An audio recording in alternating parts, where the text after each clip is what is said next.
Good evening. I'm Nina Griffith. Thanks for joining us.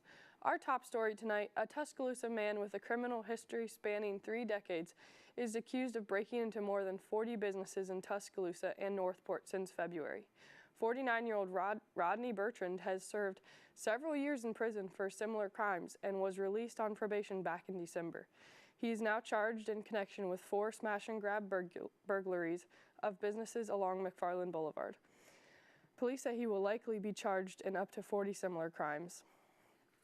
Alabama lawmakers had vowed to steer clear of controversy in an election year legislative session, but they found it anyway. On Thursday, amid last-minute disputes over ethics legislation, the demise of a racial profiling bill, and some sniping between the House and Senate over the pace of votes. The House spent their last day in session debating a bill to exempt economic developers from the state ethics law.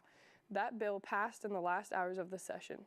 Lawmakers also voted to boost prison funding ahead of expected federal requirements to solve overcrowding issues in the state's prisons. A couple of sports notes for you. The Shelton State women's basketball team had an incredible season, but fell just short of their season goal of winning a national championship. The Lady Bucks made it to the Final Four of the National Junior College Basketball Tournament.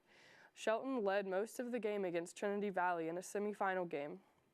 Trinity Valley hit a last-second shot in overtime to hand Shelton its only loss of the season.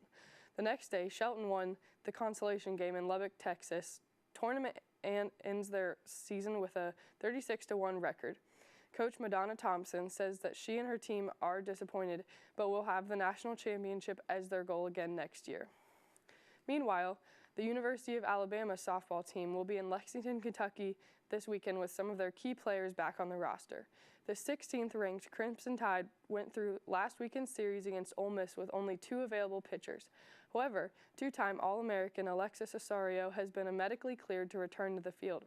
Osorio was hit in the head with a batted ball back on March 18th and just learned yesterday that doctors have given her the okay to rejoin the team. The Kentucky Wildcats are ranked 19th in the country going into the weekend series with Alabama. That's the latest for now. I'm Nina Griffith. Thanks for watching and have a great night.